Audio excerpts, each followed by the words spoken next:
Hello there. I'm so happy you're here. Welcome to my podcast, Sacred Soul Sisters.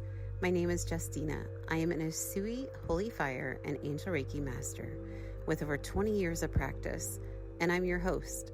I can't wait to let others feel the love of community and remind us of the importance of coming together instead of coming apart. Now let's take a deep breath together in through our nose and a long exhale out of our mouth. This is my intentions in a poem to set the tone for our sacred soul sister community. Here you go. Welcome, dear soul, to this sacred space where all are embraced with love and grace. From every land, from near and far, no matter who you are, you're a star. Feel the warmth, the light, the peace. Let your spirit find release. Here we gather, hearts aligned, to uplift, to heal, to realign. Breathe in deeply, feel your glow. Let your light expand and flow. As I pour into you with love so true, your cup overflows, your soul renews. Together we rise, in love we stand, lifting vibrations hand in hand. A mission of light, a journey divine. Thank you for sharing your soul with mine. Welcome to the Sacred Soul Sisters space, a home of love and sacred embrace. I'm so glad you're here. Well, there we are. Hello. Okay. Hello, beautiful souls, and welcome back to the Sacred Soul Sisters podcast. I'm your host, Justina, and I'm so grateful you're here with us today. This is the space where we can explore healing, intuition, the deep connection between spirit and self, and where we share wisdom and stories to help you remember the light within. Today, I have a very special guest joining us, William Fitzroy. William is not your typical spiritual teacher.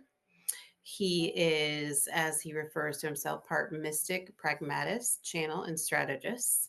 He is able to blend ancient wisdom with a grounded modern approach. And he is the founder of the Art of the Seer Academy, which teaches a numerous amount of different things that we will get into and he will explain to us. And we are so excited to have him. William has a gift for translating mystical concepts into wisdom. I'm so excited for this conversation we're about to have. Let's dive in. William, so your bio beautifully blends mysticism with pragmatism. I can't even say the word this morning. It's I need morning. more of It's my all right. coffee. Can you share a bit about your personal journey? Like what sparked your path into all this craziness, for lack of better words? Yeah. I certainly this is not ever what I thought I would be focused on in my life. So it has been an interesting journey to get here, and I'm very glad that I'm here, but it's been a windy road. I think as a like if I go all the way back to like when I was a child, I was very sensitive to other people's energy, but growing up in the late 70s, I don't think anybody had the language for that in a certain way. Right. Right. So I think I just was an odd child. I was like very imaginative. I was very creative. And as I got older, like I found respite in the arts, which I think a lot of sensitive people do, in theater and music. And, I was a big writer for a long time. I was always had my nose in a book, very Belle from Beauty and the Wow. Beast. And Hmm. I think all of that was because I was just so sensitive to other people's energy. And so those things were like an escape from sort of everything that I was aware of. As I Amen. got older, um, the like I think you find ways to cope, right? And then eventually the training wheels come off of those and you become an adult and you're expected to just like sort of figure it out and be an adult. And because I was so sensitive and I had maybe found respite in these weird places, once I became an adult and kind of didn't have a lot of that to lean on, my life just kind of fell apart, honestly, in my early 20s. Um, and so I was really seeking. I was seeking for answers. I was trying to figure out what is this thing that I do? I thought it was being an artist. I thought I was being an actor. I thought I was being this. thought it was being gay. I thought it was like all these different parts of me. I was like, oh, this is why I'm so sensitive, or this is why I feel this way about people, and can sort of match to their energy so easily. And then just finally realized it was because I was psychic, which was like the last thing I ever thought was what was going on, right? But I took a So minute. did you grow up in, like, a home sorry to interrupt, but, like, did No, you no, grow up in a please. home where, everybody was clairvoyant, like, people were sitting around the table doing tarot cards? Like, what No, was your at all. childhood like? So it wasn't like that was your environment or No, anything. not at all. And I think that's why I didn't have the context or the language for it, really. No, I grew up in a very typical, like, suburban blue collar family. Like, my dad Mhm. was a tradesman. My mom was like a receptionist at a pediatrician's office for 20 years, like my pediatrician, she was a receptionist.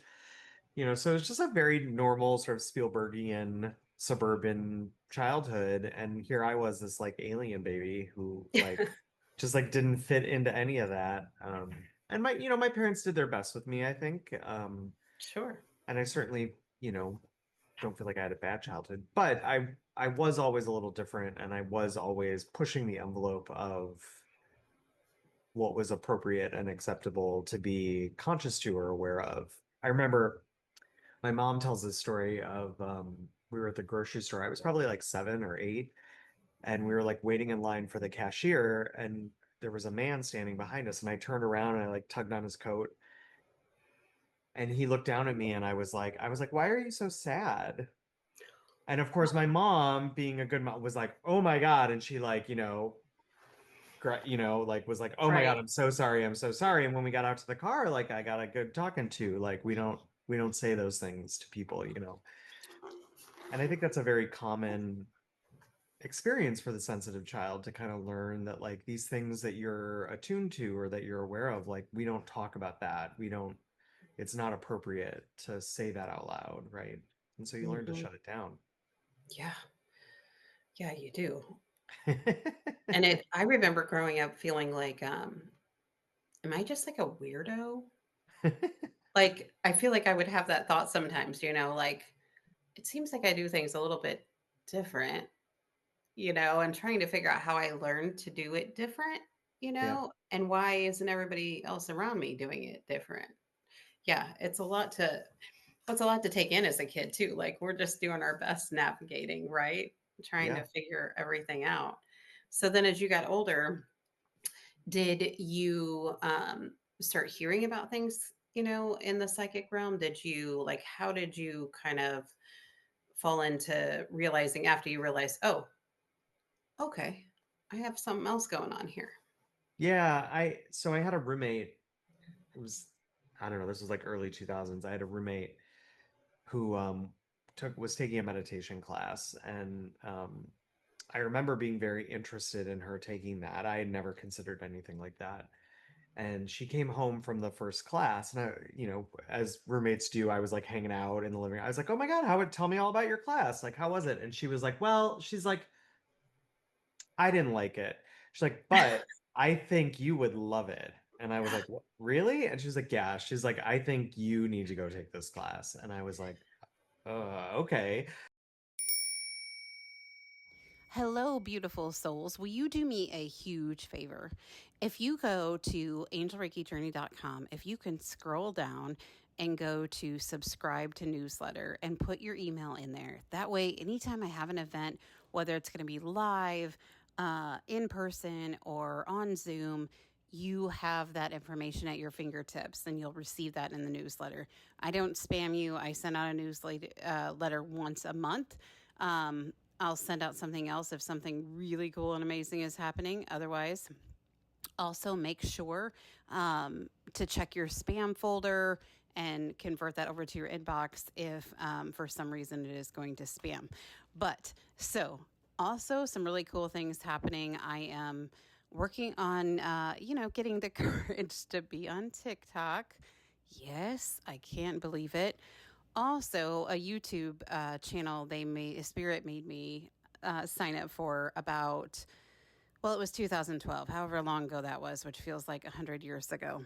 Anyway, they are working on me to get the podcast uploaded over there too. And some other videos and workshops that we're working on behind the scenes. So excited. Return to the episode and have a great day.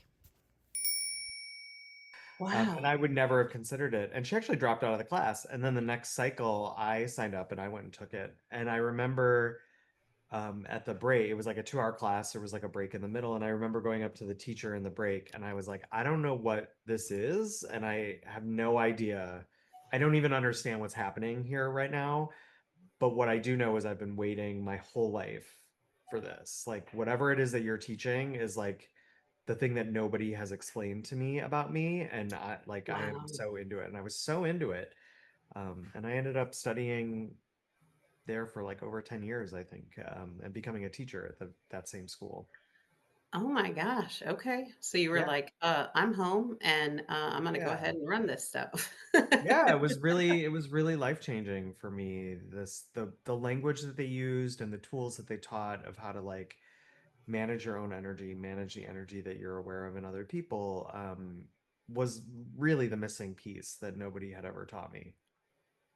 I imagine I can feel into that energy and uh, just like a warm embrace. Like, oh, I'm here. Yeah. I get it. This is beautiful. Yeah, That's it's a awesome. profound thing to feel seen, right? And to Yeah. feel, especially after a lifetime of feeling like the outsider, like nobody gets you, to be in a place where it's like, oh, I can, like, everybody gets this, everybody gets me. So it's very healing. Absolutely. Yeah. It's a lot to kind of work through, but the energy overall of just feeling like you belong somewhere and that like, oh, my people do exist kind of thing.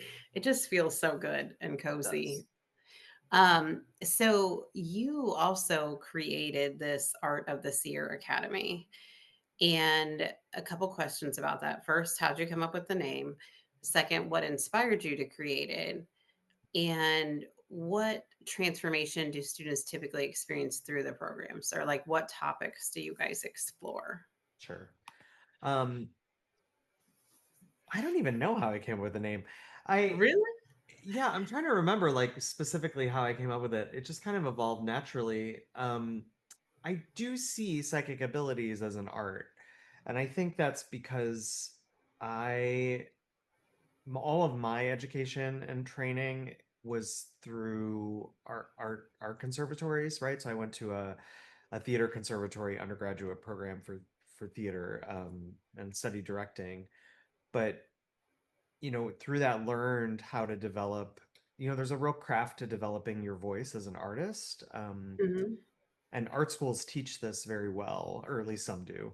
And what I found in my own psychic training was some of that nuance was missing. So what I've tried to do is really bridge that gap between sort of the technical aspects of being psychic and the way you Hmm. learn form and function and like how to give a reading, how to give a healing, which is all great, but then layering in, but like how do you do it? Like how do you develop your unique voice? It's not just about, somebody taught me to hold my hands like this. It's great, that's the Right. template, but like now how do you own it and how does it become really yours and something that you uniquely bring into the world?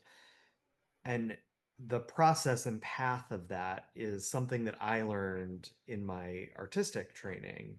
And so bringing that as a layer on top of psychic work has been something that I'm very passionate about over time. So I think that's how I got to Art of this Year. Yeah, I love that. And I think that that's so important. Like when I teach my Reiki classes, I try to really reinforce, this is, like you said, the template. Like this is, the black and white sort of part of it. This is a process, but you're able to bring your beautiful gifts into it, right? So you can kind of adjust it after that. We just have to have the groundwork. It's just like I'm also a nurse. So you go to nursing school, learn how to be a nurse, but then you learn your own way of kind of doing it. Yes, you still hit the big points. You're still going to take someone's blood pressure. You're not going to be like, oh, just don't want to, you know. But the other stuff, you may, do one assessment, at the beginning and one at the end. I mean, there's so many different variables to it, but I think that's what makes it so beautiful is that you can connect to different people based on the way that you do things and the way your energy resonates versus, and then someone else may be able to connect to someone else better Yeah. because of the gifts that they have. So, what kind of things do you guys discuss in the art of the seer? So we work with a style of meditative embodiment tools. So it's meditation based, which I think is essential for all energy Mm, workers, to be able to kind of clear the noise and like find your own inner landscape is kind of the way I think about it. And so we start with that, but we go primarily from there, we go into clairvoyance, which is really the art of discernment, and being able to discern on a very um, almost micro level, like what is your energy and what is not, and then to be able to see that and I love that. communicate that in other people, right?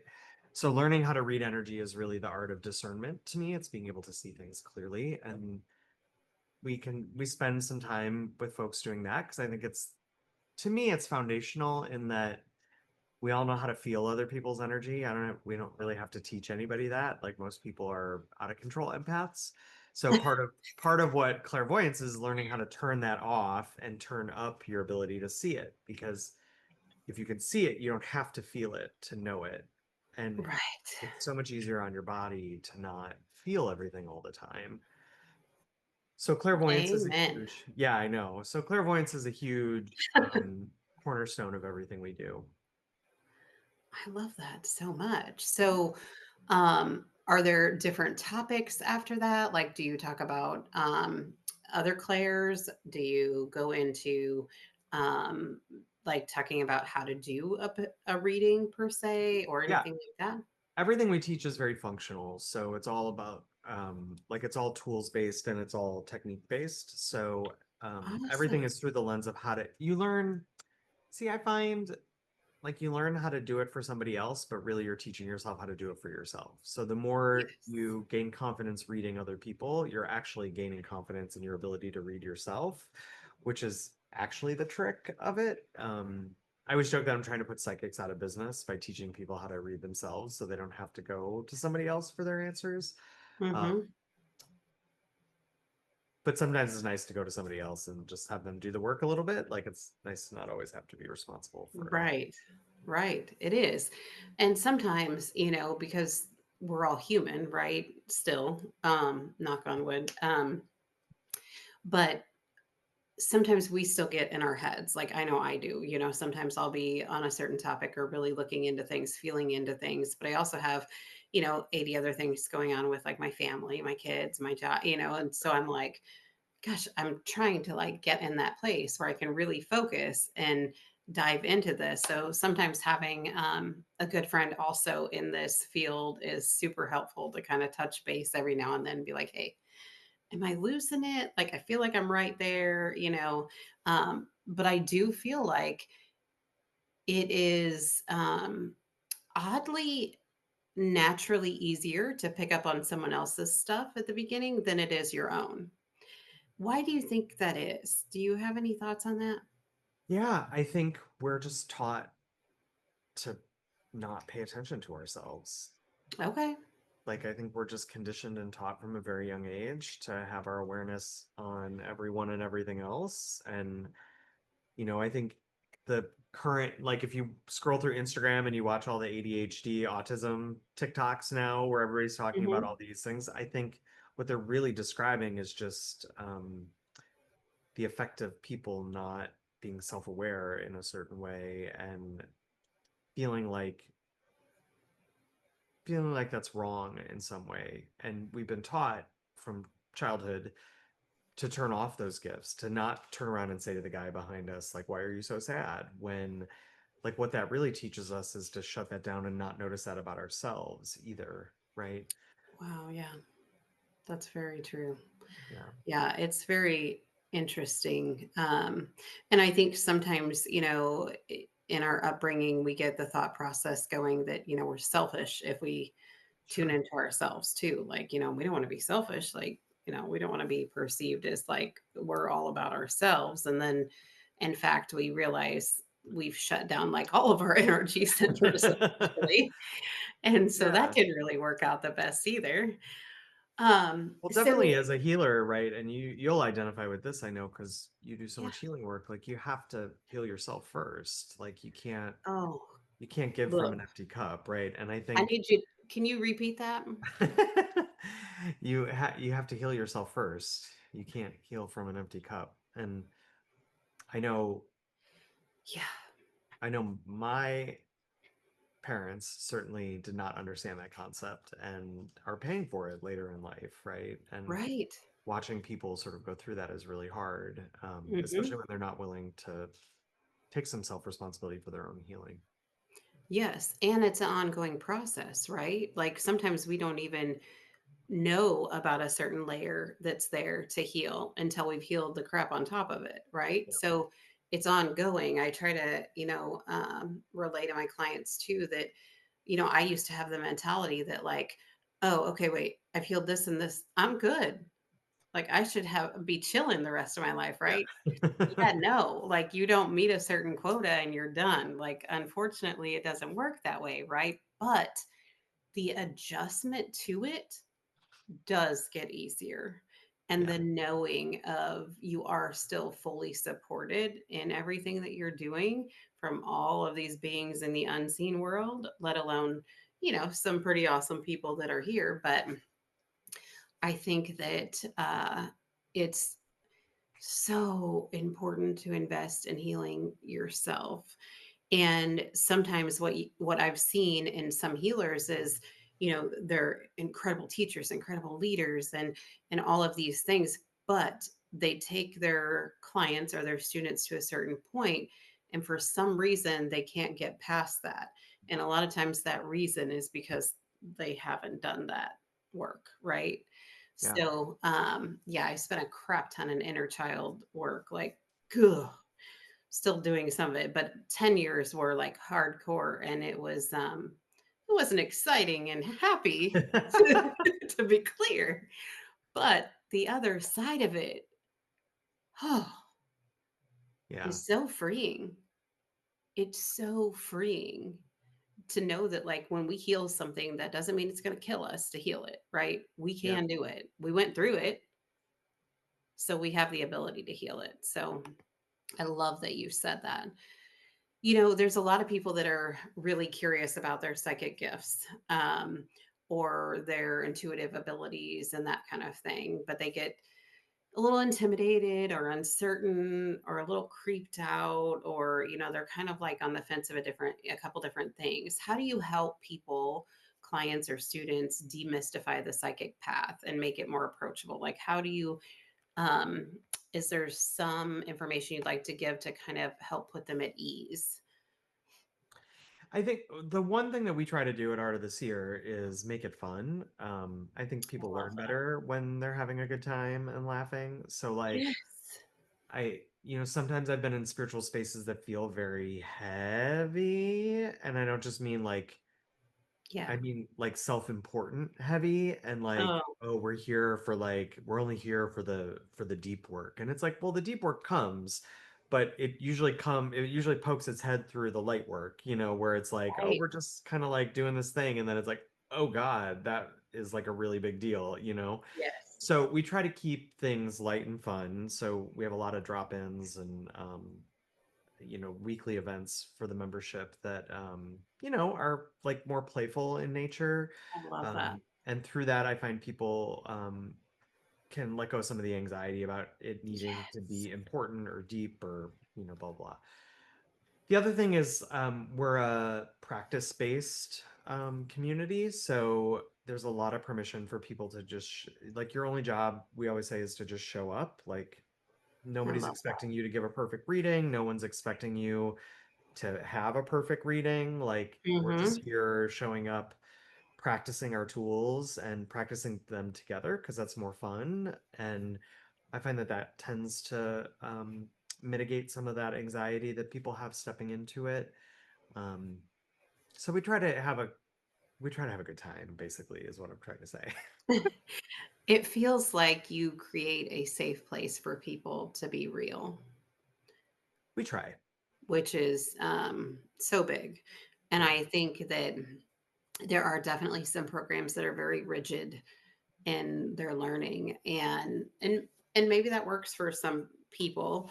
But sometimes, in the world that we live in right now, we have plenty of anxieties Oh my God. living all around us. So the fact that you create something that does bring some humor to it too, I think is so beneficial, not just for them to release their anxiety, but it's beneficial for the body, right? Yeah. Like if you can laugh and just kind of like exhale and know that like you don't have to show up super proper and Yeah. fancy every time you come to class or come to, anything like that. I think that that's absolutely beautiful. So I'm sure your students are very happy about that.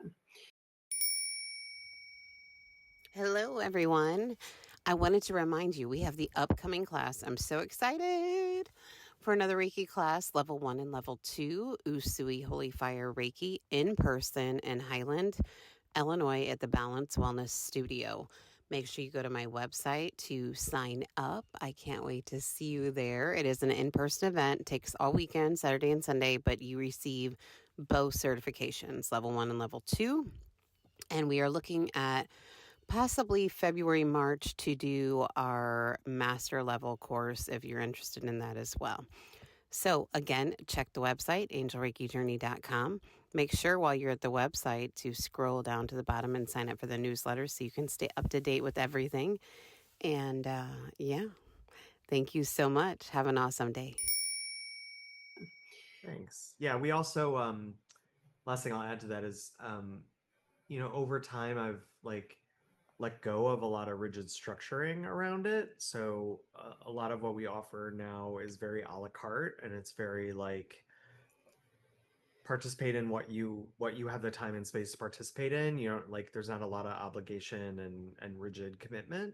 Mm-hmm. And that's very new. When I was learning this stuff, it was like very, like part of the reason why I think I've become good at it is like, hours and hours and hours. When I was training, I was giving nine to 10 readings a week, practice readings a week. Um, Wow. like I was there like every day. I was in practicing every day, and I'm really glad I had that experience. But I think Mm-hmm. given the world right now, people have a lot of responsibility, a lot of Yeah. obligation, like just life is hard. It's hard to make money right now. It's hard to like take care of business right now. So we've Yeah. relaxed a lot of that and made it more sort of a la carte. So people, if you got a week and you've got a lot of time this week and you want to do some practice, you show up. If next week you're traveling on business or you've got a bunch of kids stuff going on, you can't show up, like that's okay too. Like we'll see you in 2 weeks when you're back again. So along with that, like having a good time and making it really light, it's also like making it less of a burdensome commitment on someone's life and try to find a way to integrate it more into their life rather than this whole extra thing that you have to be responsible for on top of everything. Right. Added stuff to their list to do. Like, Yeah. yeah. I love that you're leaving it kind of open ended for them to kind of jump in as they can and as they can fit into their schedule, because you're right, there are just so many things pulling on everybody right now. You know, what are some common misconceptions people have about psychic development or mediumship that you'd love to clear up? Like, for instance, one of the things I hear a lot, like, people, oh, well, I don't have the kind of gifts you do, or like, I can't even like look into that for 5 seconds. Like, Yeah. so Yeah, I think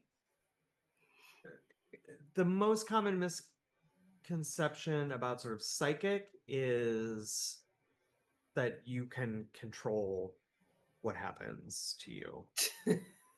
So, like to me, being psychic or clairvoyant or like however you want to frame it is not about controlling what it's like not about controlling the wave, it's about being able to ride the wave when it comes. And I think people very quickly learn that this work is not about trying to make things happen or keep things from happening. It's more about being able to move with grace through the things that happen and not losing your cool or not losing your space with that, and being able to um, you know, ride the wave in a certain way, which is an art in and of itself. If you ever talk to a surfer, like surfing is not just technical. There's an art to that as well. Um, as far as mediumship goes, which I do see is a little bit different than clairvoyance and sort of just general psychic, I think the misconception is that mediumship is about talking to dead people, which it can be, but mediumship is actually so much more than that. And it's something that people are doing all the time without realizing it. So, my definition of mediumship is running an energy from outside of you through you, whether that's communication from a past loved one that you're sort of running through you and you're being the mouthpiece for that, or somebody else's energy that you're just running through you to sort of animate you in a certain way. I think we've all had the experience of like saying something, like you say something out loud and you're like, oh my God, I just sounded like my mother. Like, it's like, where did that come from? Never, never. No, I I'm just know, kidding. I know, right? But to me, that's a mediumship experience. You're literally running like your mom, like the way your mom would respond to something, you're then Mhm. sort of running it through you and Wow. Okay. behaving. And to Hmm. me, that's a mediumship experience. You're running something from outside of you through you. And we do this all the time. So they don't necessarily like have to have certain qualifications to become or to fine tune their mediumship abilities or their psychic abilities. Like, No, it's like it's such a natural human thing. Like you'll even notice, and I'm probably dating myself because I don't think anybody works in an office anymore. So like I'm hearkening back to a long ago time. But like if you've ever worked in an office, like you've probably experienced how like people start talking the same, people start dressing the same, like all of a sudden everything starts feeling kind of the same. Like everybody's kind of matching to and running the hmm, same energy. And that is a mediumship experience. You're not necessarily running your own energy, you're running kind of the energy of the office now. And wow, everybody starts to kind of match and kind of talk the same and dress the same and respond the same. And that to me is like a very clear mediumship experience. And people are doing this all the time. Families do this. right. Lots of groups do this. That's interesting.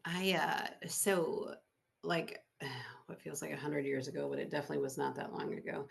Um, I really don't know how long ago my first mediumship experience, like that I was aware of, where someone was talking to me that was no longer here, right? And I thought that how it was, like that was the only type of mediumship initially. And I was like, okay, somebody that has passed away is speaking like, I know this is not my thoughts and my voice, and they're talking about this red sweater, and they're talking about how she wore it the other day, and she really wanted her to pick the blue one, and she kept going back for, like something, whatever, right?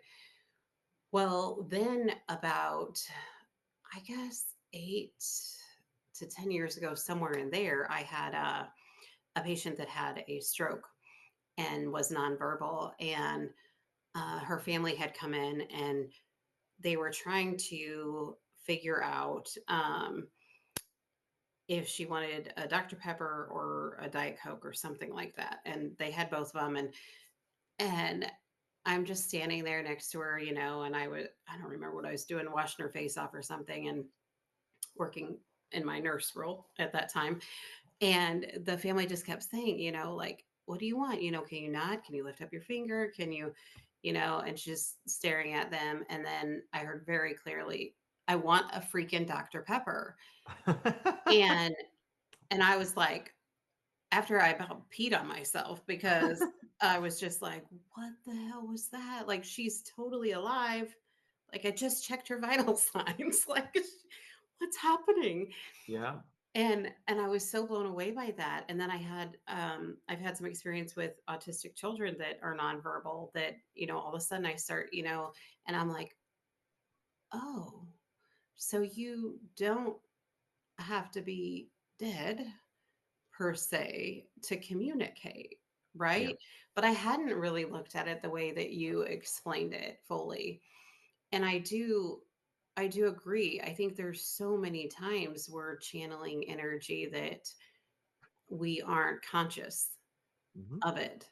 So I think that that's really interesting. I also think that that does take some of the pressure off of people, that I try to really explain to people, even like intuition. I've had people say to me like, oh, you got to study for years and years to get intuition. And I'm like, I kind of don't think that. I kind of think we all sort of have that cell, so to speak. Yeah. But yeah, so what are your thoughts on intuition itself? Yeah, I mean, I think the way you're explaining it is exactly right. And the analogy that I usually use is it's like swimming. So most people you can like throw them in the pool and they'll like figure it out, they won't drown, so like Right. everybody can do it. Hmm. But if you want to be an Olympic swimmer, you need to train. Like you can't just jump in the pool and figure it out. Like there's technique, Oh, there's I love training, that. you got to train your musculature to work a certain way, and you need a coach. Like even, Olympic swimmers, like they have coaches who are watching them from outside of the experience of swimming and like helping them correct their form, helping them like do it better. And I just think it's no different with psychic abilities where it's like, yeah, like everybody's intuitive, but how do you know what you're picking up on is clear, is clean, is like coming from where you think it's coming from? Like sometimes you just do it and it works. That's different than like showing up, practicing every day, like learning all the different strokes and then like being in the competitive world of swimming, right? And Right. I think that's the best analogy I found for psychic abilities. I really like that. I think that's a great description, and I think a great analogy to help people kind of take some of the pressure off.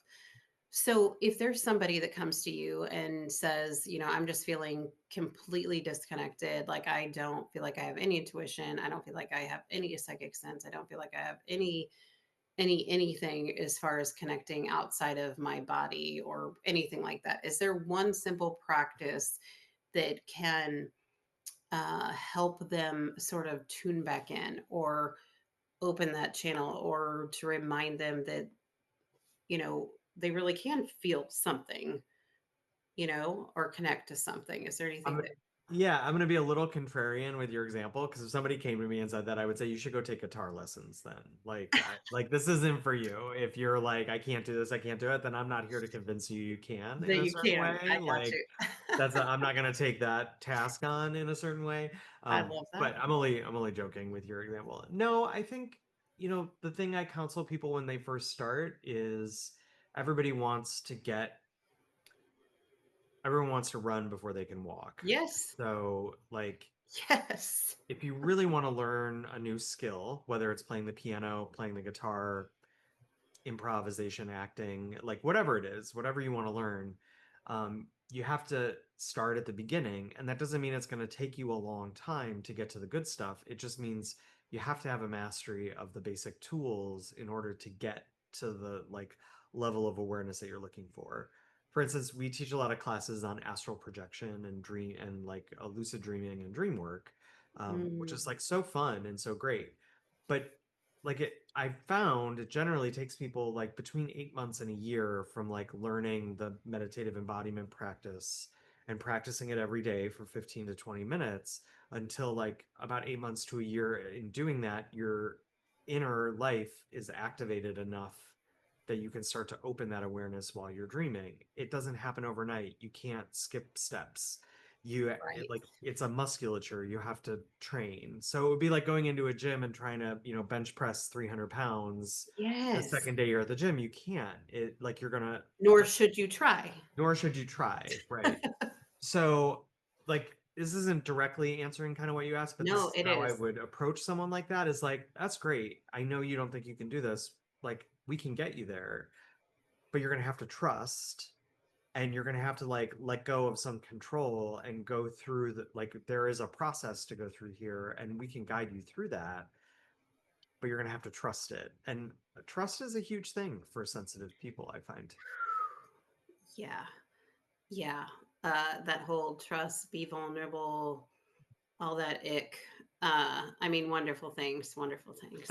Um, yes, it is a challenge. And you have to kind of decide, are you willing to let go of the self limiting beliefs that you feel like have kept you safe? Are you willing?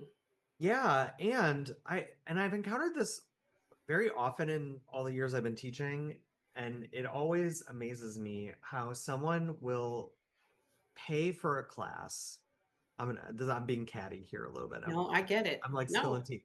But they'll be legit. like, "Oh my God, I want to take your class." And they show up and then the whole time they're like fighting me every step of the way or trying to prove it wrong or trying to like show Hmm. how it doesn't work, like or being very contrarian about it. And Yes. listen, I'm not asking anyone to believe anything. All I'm asking you to do is just show up and try. I don't know, just try it. See if it Right. works for you. But it's funny to me the amount of people that will come into a like a learning environment and be like, I want you to teach me what you know, but I'm going to fight you every step of the way. And I'm always like, what a waste of everybody's time in a certain way, right? So, so that would have totally been me. Uh, 20 plus years ago, I was totally that person.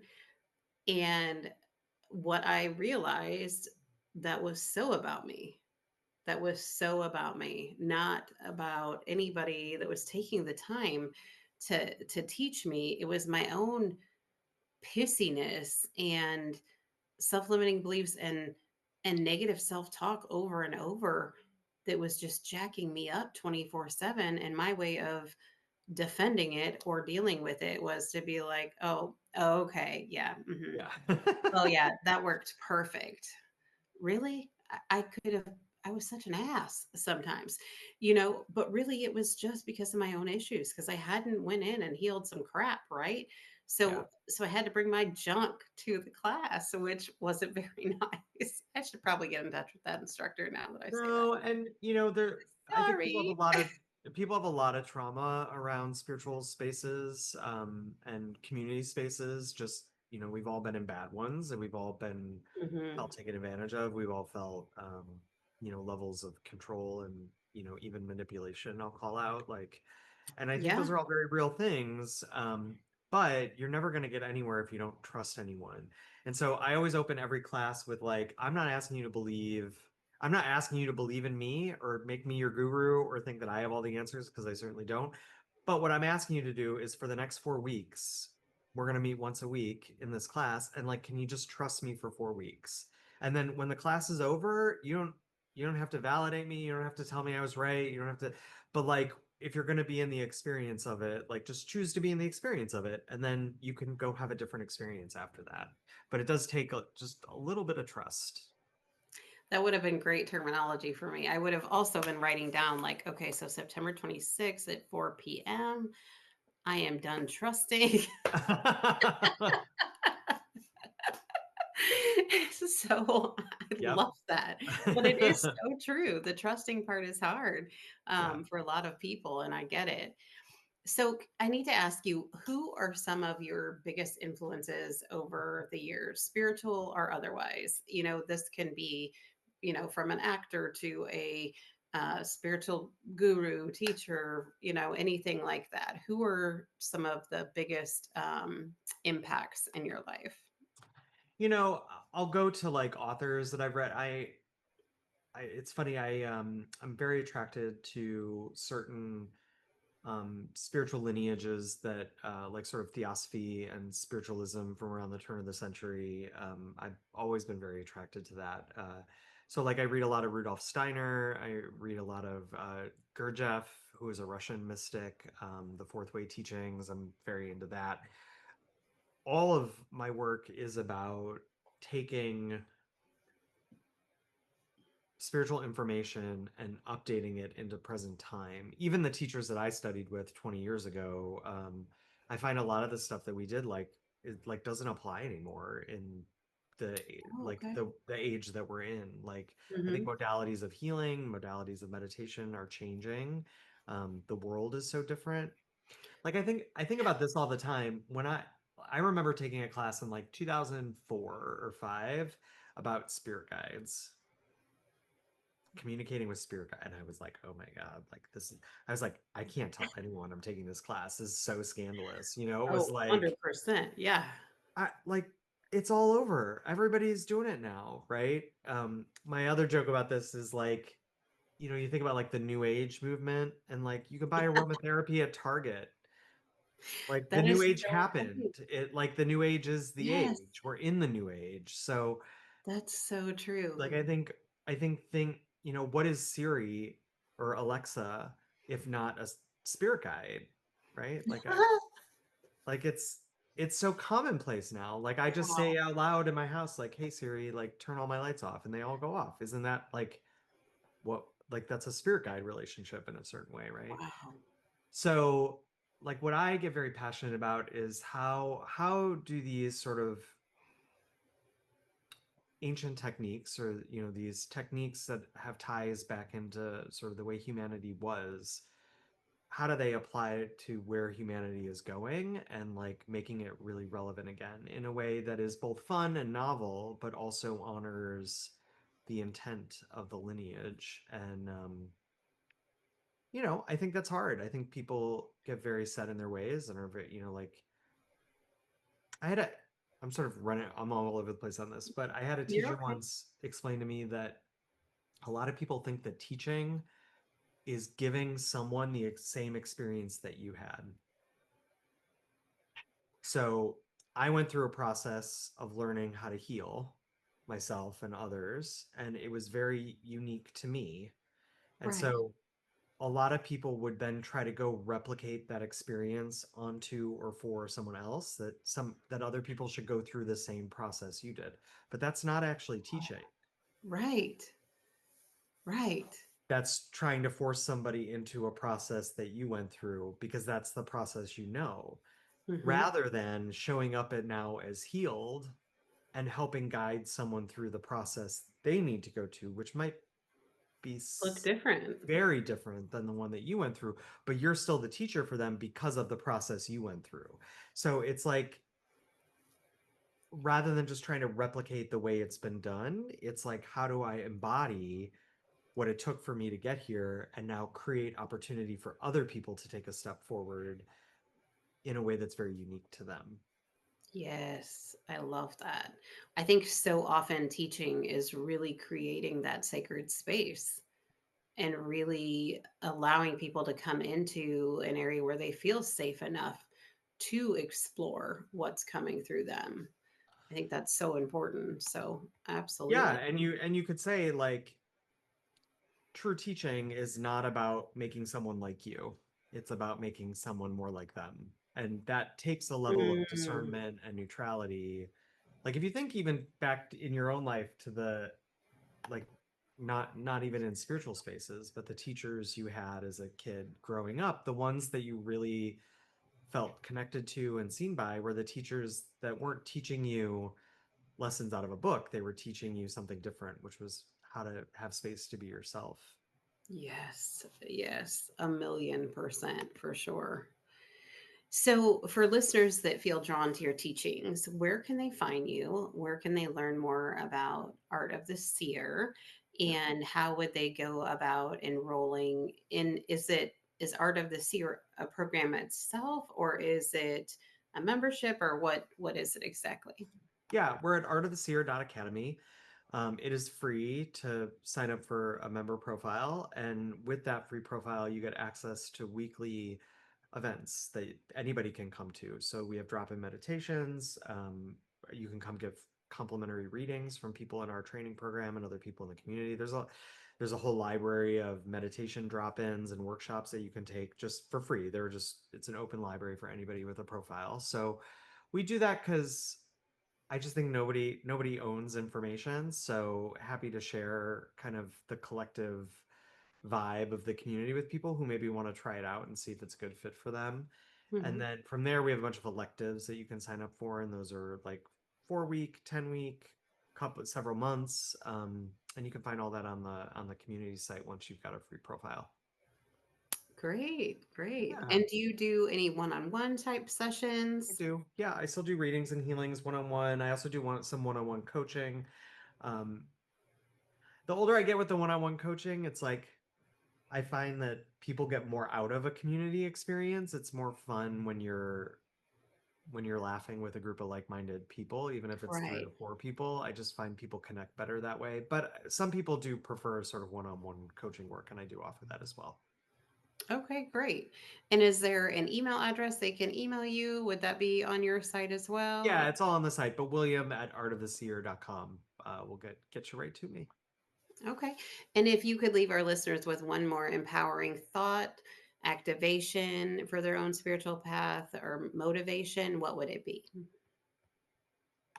It's easy sometimes to think that this kind of work is non-essential with what's going on in the world. Like there's too much going on.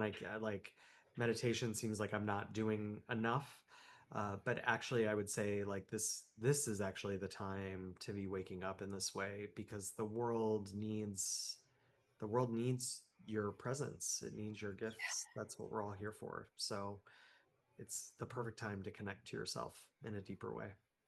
Absolutely. And I think anytime we take a minute to heal ourselves or to raise our vibration and our frequency, it does nothing but good things for those around us as well. And I think our world could use a little raising the vibe stuff. Yes. So thank you so much, William. I'm so appreciative that you joined me today. I love learning about the art of the seer. I can see that you are passionate and working from your heart, which is where the seat of the soul is, per Gary Zukav. But anyway, so thank you so much. And everyone, please go and follow him. I will have everything in the show notes on how to get in touch with him. Have a great day. Thank you, Justina.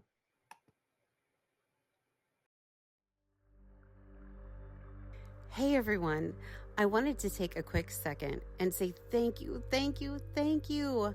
I'm so grateful for you. Thank you for listening to this podcast. And I want to take a minute and ask for a quick favor. If when you're listening to an episode, if you could please just take a second, place your hand on your heart and take a deep breath in through your nose and a long exhale out of your mouth, and just set the intention to send love and light to every single person listening right now, yesterday, and in the future. I think together we just might be able to raise the vibration of this world. I'm so excited. And please follow me on Instagram at Angel Reiki Journey.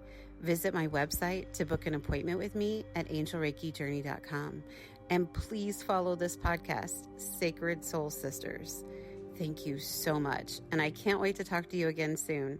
Have a great day.